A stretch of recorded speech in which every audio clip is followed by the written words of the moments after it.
एक नए वीडियो में आप सबका स्वागत है।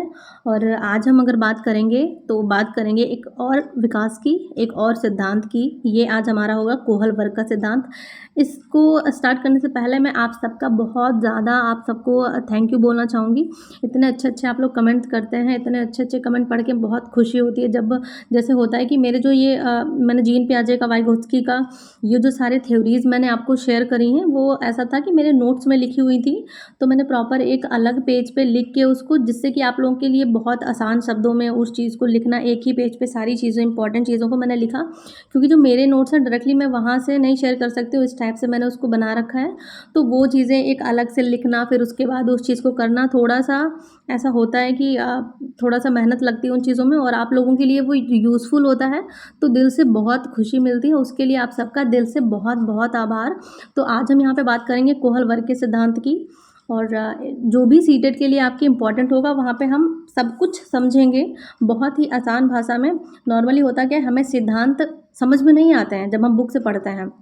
हमें लगता है कि कोई ऐसा इंसान हो जो हमें बहुत ही व्यावहारिक तरीके से ऐसे समझाए कि कोहल वर्ग एक इंसान था, उन्होंने ये थ्योरी बनाई, उन्होंने किन किन पे प्रयोग किए, कौन कौन से स्टेजेस दी, कौन कौन से उन स्टेजेस के अंडर में चरण आते हैं। बहुत ही आसान भाषा में वो सारी चीज़ें जो आपके डाउट्स हैं वो मेरे थ्रू आपके आज क्लियर हो जाने हैं। तो चलिए हम अभी स्टार्ट करते हैं कोहल वर्ग का नैतिक विकास का सिद्धांत। तो जैसा कि आप सब देख पा रहे हैं, कोहल वर्ग का नैतिक विकास का सिद्धांत। तो यहाँ पे हम सिर्फ उन्हीं तथ्यों की बात करेंगे जो आपके सीटेड एग्जाम के लिए इंपॉर्टेंट है, क्योंकि बाकी ज़्यादा इससे ज़्यादा ना हमें पढ़ना है, ना इससे कम पढ़ना है। हमें सिर्फ उतना पढ़ना है जितना आपके सीटेड तक पूछा जाता है या अभी तक पूछा गया है। तो यहाँ पे सिर्फ आपके स्तर और उनके चरण से क्वेश्चन आते हैं। तो यहाँ पे हम बात करेंगे सबसे पहले नैतिक विकास जो है वो कैसे होता है। तो नैतिक विकास आपका डिस्कशन और चर्चा से होता है। जब भी हमारे बीच कोई डिलेमा, यहाँ पे एक वर्ड यूज़ किया गया है नैतिक दुविधा, नैतिक तर्कणा। तो जब आपके सामने कोई नैतिक दुविधा आती है कि जैसे कि हमें ये चीज़ करनी चाहिए या ये चीज़ नहीं करनी चाहिए, फिर आप अपने दिमाग से जो तर्क लगाते हैं उसके बाद जो आपको आंसर मिलता है वही आपकी क्या है, मोरलिटी है। ठीक है। तो यहाँ पे अब हम बात करेंगे आपके कोहल वर्ग के नैतिक विकास के सिद्धांत के 3 स्तर हैं। यहाँ पे चरण की बात करेंगे तो 3 स्तर में, प्रत्येक स्तर के जो अंडर में 2-2 चरण आपको यहाँ पे देखने को मिलेंगे। तो स्तर आपके यहाँ पे 3 हो गए। चरण की अगर हम बात करें तो यहाँ पे स्टेजेस 6 स्टेजेस हो गई। अब क्या है कि आपको ये प्रॉपर जो स्टेजेस और जो चरण है ये सीक्वेंस से याद करना है। यहाँ से क्वेश्चंस, पिछली बार अगर क्वेश्चन की बात करूँ जो मैंने दिया था, यहाँ से क्वेश्चंस पूरा प्रॉपर यहाँ से बना था, स्टेजेस और सीक्वेंस से यहाँ पे क्वेश्चन बना था। तो यहाँ पे हम बात करेंगे लेवल 1 यानी स्तर 1। ये प्री कन्वेंशनल लेवल, पूर्व परंपरागत स्तर आपका है, 4 से 10 वर्ष माना जाता है। यहाँ पे जो आयु है ये आपकी नहीं पूछी जाती है। तो आपको ध्यान रखना है, जो ये पहला स्तर होता है इसमें मोरलिटी आपकी 0 होती है, मतलब नैतिकता 0 होती है आपकी। यहाँ पे व्यवहार किसके अकॉर्डिंग बच्चा करेगा, जो जैसा मेरे साथ करेगा हम वैसा ही उसके साथ करेंगे। इसके अंदर में 2 चरण आएंगे। पहला कौन सा है हमारा, आज्ञाकारिता एवं दंड अभिविन्यास। तो इसका मतलब है यहाँ पे पनिशमेंट और दंड से बचने के लिए बच्चा कोई चीज़ करेगा, कोई काम करेगा या आज्ञा पालन करेगा। जैसे कि मैं ये नहीं करूँगा तो मम्मी मारेंगी या पापा मारेंगे, तो वो चीज़ हो जाती है। मैंने अगर पापा को पानी नहीं दिया, उन्होंने मांगा है, तो पापा मारेंगे। तो यहाँ पे ये चीज़ हो जाती है। जैसा कि मैंने यहाँ पे ऊपर लिख भी रखा है, moral decision depend on punishment कितनी इन्वॉल्व है। मतलब यहाँ पे बच्चे में नैतिकता किस लेवल पे होगी उस चीज़ पे डिपेंड करेगी कि यहाँ पे कितना उसको दंड दिया जा रहा है। बच्चा दंड की से बचने के लिए यहाँ पे चीज़ों को करेगा। तो ये आपका पहला चरण हो गया, आज्ञाकारिता एवं दंड अभिविन्यास। ये आपको एज इट इज़ लर्न करना है, मतलब दिमाग में बिठाना है कि पहले लेवल में मोरलिटी 0 है, व्यवहार बर्ताव के अनुसार करेगा बच्चा, जैसे को तैसा वाला होता है। पहले चरण में क्या होता है, बच्चा दंड से बचने के लिए कोई काम करेगा, मतलब आज्ञाकारिता एवं दंड अभिविन्यास। दूसरा वाला कैसा है, टिट फॉर टैट, जैसे को तैसा। यांत्रिक उद्देश्य इसको भी बोलते हैं। स्वलाभ मानसिकता, मतलब बच्चे को जहाँ लाभ हो रहा होगा वो सिर्फ डिपेंड करेगा उसकी मोरलिटी कहाँ पे, जितना उसको लाभ हो रहा है। मतलब उसको सिर्फ खुद से मतलब है, सेल्फ इंटरेस्ट है। जैसे को तैसा, अगर आपने उसकी पेंसिल तोड़ी तो बच्चा उसकी रिटर्न में जिसने बच्चे की पेंसिल तोड़ी उसकी तोड़ेगा, वो वाला है। जैसे इसको बोलते हैं गिव एंड टेक, यानी दो और लो। जैसे कि यहाँ पे मैंने लिख भी रखा है, my attitude will always be based on how you treat me, मतलब आप जैसा मेरे साथ बर्ताव करेंगे मेरा बर्ताव भी सेम आपके साथ वैसा ही होगा। तो ये चीज़ें आपको, ये जो चरण है आपके, ये चरण पहला आपको मतलब मन में बिठा के रखना है कि दंड और पुरुष दंड से बचने के लिए बच्चा आज्ञा पालन करेगा। जो दूसरा वाला है वो जैसे को तैसा, मतलब टिट फॉर टैट वाला ऐसे आ जाता है। यांत्रिक उद्देश्य किस चरण में आता है, तो आपको याद रखना है दूसरे चरण में आता है, लेवल 1 के। इस तरफ से क्वेश्चन आ सकता है। जैसे आपका यहाँ से क्वेश्चन बच जाएगा कि बच्चा दंड से बचने के लिए कुछ कर रहा है। क्वेश्चन बड़ा सा दे दिया कि बच्चा डर के वजह से या दंड से बचने के लिए ये काम कर रहा है। ये कोहलबर्ग नैतिक विकास के किस चरण में या किस स्तर में आएगा, तो आपको पता है चरण पहला है, स्तर भी पहला है। तो इस तरह से यहाँ पे क्वेश्चन पूछ लिया जाता है। अब हम दूसरे स्तर की बात करेंगे। यहाँ पे क्या आ जाता है, लेवल 2। ये थोड़ा सा इससे डेवलप है। तो यहाँ पे आपका हो गया कन्वेंशनल लेवल, यानी परंपरागत स्तर। ये 10 से 13 साल होता है। यहाँ पे भी आपको 2 चरण देखने को मिलेंगे, लेकिन पहले वाले लेवल में क्या था, मोरलिटी 0 थी। यहाँ पे जो बच्चा किस बेस पे वर्क करेगा, उसकी मोरलिटी किस पे डिपेंड होगी, वो जो भी चीज़ें करेगा वो सोसाइटी के अनुसार करेगा, यानी समाज के अनुसार करेगा। जो उनके रूल्स है, रेगुलेशन है, वो फिक्स्ड हैं। बच्चा सिर्फ यहाँ पे उनको फॉलो करेगा एट एनी वे, मतलब किसी भी तरह से, बस उसको यहाँ पे समाज के जो नियम कानून है उनको फॉलो करना है। तो पहला हमारा कौन सा है यहाँ पे, ये लेवल 2 का पहला है, लेकिन हम इसको जो चरण 6 है वो चरण पूरा सीक्वेंस से ही करेंगे। तीसरा चरण हो गया हमारा। तो यहाँ पे क्या हो गया, इंटरपर्सनल रिलेशनशिप। ठीक है, इंटरपर्सनल रिलेशनशिप, अंतर्वैयक्तिक सौहार्द। इसका क्या मतलब है, यहाँ पे बच्चा अच्छा लड़की या अच्छा लड़का बनने का जो है वो तारीफ पाने के लिए कोई चीज़ करेगा कि मैं अगर ये चीज़ करूँगा, टीचर का मैंने अगर होमवर्क कंप्लीट कर लिया तो टीचर मेरी तारीफ़ करेंगी। जैसे टीचर कोई चैप्टर देती है लर्न करने को, जिसने भी लर्न किया उसको हम क्लास मॉनिटर बना देंगे, क्लास का मॉनिटर बनाएंगे। तो बच्चा वो लर्न करेगा, क्यों, क्योंकि टीचर उसको बाहर निकाल के, मतलब बुला के उसको बोलेंगे कि इस बच्चे ने पूरा लर्न किया है। वो चीज़ वो प्रशंसा पाने के लिए, वो उनसे तारीफ़ पाने के लिए यहाँ पे चीज़ें करेगा। तो ये तीसरा लेवल आपको याद रखना है, जो तीसरा स्टेज आपको याद रखनी है, जो लेवल 2 की है। यहाँ पे बच्चा खुद के बारे में अच्छा सुनने के लिए कोई काम करेगा। बच्चा खुद के बारे में अच्छा सुनने के लिए कोई काम करेगा, यानी डायरेक्टली यहाँ से क्वेश्चन पूछा जाता है आपका, अच्छा लड़की और अच्छा लड़का विन्यास कौन से चरण में आता है या कौन से लेवल का है, आपको डायरेक्टली अपने माइंड में बिठा लेना है। तीसरा चरण है और लेवल 2 है।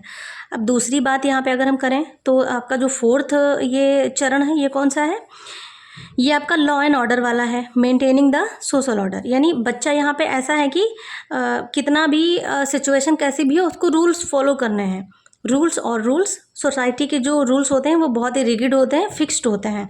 तो यहाँ पे एग्जांपल के थ्रू हम बता सकते हैं इसको, जैसे एम्बुलेंस ने अगर रेड लाइट का नियम तोड़ा है तो क्या है कि पहले मरीज भले कितना सीरियस हो, आपको पहले उसका जो है चालान जो होगा उसकी प्रोसेस को कंप्लीट करना है, फिर आपको हॉस्पिटल जाना है। तो यहाँ पे रूल्स है। तो ये हो गया आपका 4था चरण। तो कुछ चीज़ें आपको 2-3 बार आप पढ़ेंगे तो आपको अच्छे से, मतलब ये माइंड में बैठ जाएंगी। ऐसा होगा शायद आपके लिए कि पहली बार आप पढ़ रहे हो तो आपको लग रहा हो ये चीज़ें कुछ एक दूसरे से रिलेट करती हैं, कुछ ही इनमें चेंजेस हैं जो एक को दूसरे से अलग करते हैं। तो 2-3-4 बार जब इन चीज़ों को आप अच्छे से पढ़ेंगे तो आपको बहुत ईजिली समझ में आ जाएंगी चीज़ें। अब हम लेवल 3 पे आएंगे, जो पोस्ट कन्वेंशनल लेवल है, यानी उत्तर परंपरागत स्तर है। यहाँ पे एक चरण लेवल 3 हो गया, पर यहाँ पे चरण हमारा ये 5वां है। तो 5वां चरण हमारा कौन सा है, सामाजिक संविदा एवं व्यक्तिगत अधिकार। यहाँ पे बच्चे का जो नैतिकता लेवल है, वो नैतिकता उसका भाव उच्च पे होता है, मतलब उसका नैतिकता जो लेवल है वो यहाँ पे उसका जग जाता है। वो अपने समझ से भी चीज़ों को समझने लगता है। यहाँ पे उसको ये चीज़ें समझ में आ जाती हैं कि सामाजिक नियम तो ठीक है, पर इंडिविजुअल भी, हर व्यक्ति के अपने अधिकार हैं। जैसे कि कृषि बिल अभी आया था, आपने देखा, लोगों को नहीं पसंद में आया तो लोगों ने क्या किया, कितने दिन धरने पे बैठे, कितना नुकसान हुआ उसमें, लेकिन क्या हुआ, सरकार को, हमारी गवर्नमेंट को वो रूल वापस लेना पड़ा। मतलब ऐसा नहीं है कि रूल्स और रूल्स, उस रूल को अगर हमें लग रहा है कि वो किसी इंसानों के लिए या व्यक्तिगत या बहुत ज़्यादा लोगों के लिए वो ख़राब है, या कोई रूल्स ऐसा है जो हमें नहीं समझ में आ रहा है, उसके रूल्स वो नहीं समाज के लिए अच्छा है, तो हम उसको हटाने के लिए जो चीज़ें कर सकते हैं। तो वहाँ पे लोगों ने धरना दिया, ये सारी चीज़ें की, फिर कृषि बिल को वापस लिया गया, जो कृषि बिल था हमारा उसको वापस लिया गया। तो यहाँ पे ये चीज़ें एग्जाम्पल के तौर पे हम यहाँ से समझ सकते हैं। और एक एग्जाम्पल के थ्रू हम समझ सकते हैं, जैसे कि एम्बुलेंस में मरीज हैं, बहुत सीरियस मरीज है। अब क्या है, रेड लाइट का नियम अगर तोड़ना पड़े, इस वाली जो चरण 5 है, तो उसके अनुसार यहाँ पे बच्चा इतना समझने लगता है कि अगर किसी की जान बचाई जा सकती है रेड लाइट को तोड़ के, तो वो नियम तोड़ देना चाहिए वहाँ पे। ये इतना समझ में उसको आ जाता है। अब यहाँ पे हम बात करेंगे चरण जो आपका 6ठा चरण है, यूनिवर्सल एथिकल प्रिंसिपल्स, यहाँ पे जो इसका बहुत हाईएस्ट लेवल हो जाता है सार्वभौमिक नैतिक विकास। तो जो आपका छठा चरण है सबसे हाईएस्ट है ये इसमें का, लेवल 3 का छठा चरण बहुत हाईएस्ट है। यहाँ पे क्या होता है, एक बड़े समुदाय या बहुत ज़्यादा लोगों के लिए, मतलब जैसे पूरे गांव के लिए या पूरे शहर के लिए जो चीज़ कुछ करी जाती हैं, जैसे एग्जाम्पल के तौर पे हम यहाँ पे बता सकते हैं अम्बेडकर ने कितना कुछ किया, किसके लिए किया, जनता के लिए किया ना।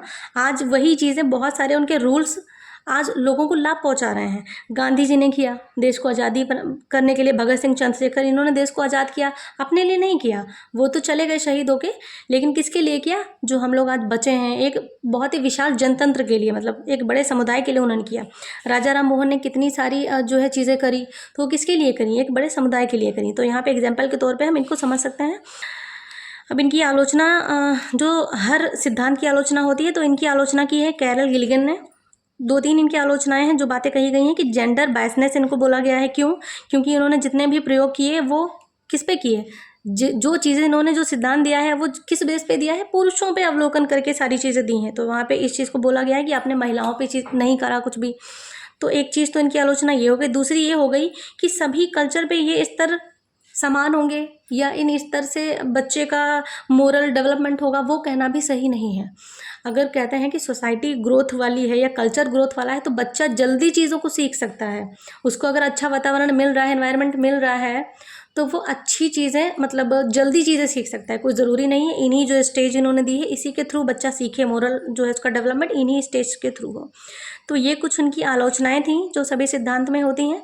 बाकी इन चीज़ों को आप थोड़ा अगर अच्छे से पढ़ेंगे, थोड़ा सा टाइम दे के पढ़ेंगे, तो बिल्कुल भी टफ नहीं लगने वाली है आपको। एक बार वीडियो देखिए, 2 बार देखिए, 3 बार देखिए, 2 बार अगर आप देखेंगे आपको चीज़ें समझ में आ जाएंगी। फिर जब आपका क्वेश्चन आएगा तो वहाँ पे आपको अच्छे से चीज़ें समझ में आएंगी। और क्वेश्चन यहीं से आते हैं, जैसे कि बच्चा टिट फॉर टैट किस में होता है, तो आपको पता है पहले वाले, अगर लेवल पूछ रहा है तो आपको डायरेक्टली बता देना है पहला वाला स्तर है। अगर चरण पूछ रहा है तो आपको पता होना चाहिए दूसरा चरण है। मोस्टली इस बार तो चरण भी पूछने लगे हैं, पहले लेवल ही पूछ लेते थे, लेकिन इस बार क्या है, क्वेश्चन अंदर जाकर पूछ रहे हैं। अब इसके आपको चरण भी अच्छे से प्रॉपर पता होना चाहिए कि किस चरण में क्या चीज़ है। जब इस पे क्वेश्चंस आपको मिलेंगे, आप क्वेश्चंस देखेंगे, तब आपको ये जो सिद्धांत है ये बहुत अच्छे से समझ में आ जाएगा। तो ये था आज का हमारा कोहल वर्ग का सिद्धांत। इससे रिलेटेड अगर कोई भी डाउट आपको हो तो आप कमेंट सेक्शन में उसको बेझिझक लिख सकते हैं। हम आपके हर डाउट को क्लियर करने की बहुत ज़्यादा कोशिश करेंगे। बहुत अच्छा लगता है जब आप लोग अच्छे अच्छे कमेंट्स करते हैं, बहुत खुशी होती है दिल से कि हाँ, जो हम ये अलग पेज पे ये चीज़ें लिखते हैं ये आपके लिए थोड़ा भी यूज़फुल रहता है। तो कमेंट ज़रूर किया करिए। अगर आपको वीडियो पसंद आता है तो लाइक, सब्सक्राइब और शेयर, अगर आपको अच्छा लगे, जैसा कुछ भी हो कर दिया करिए।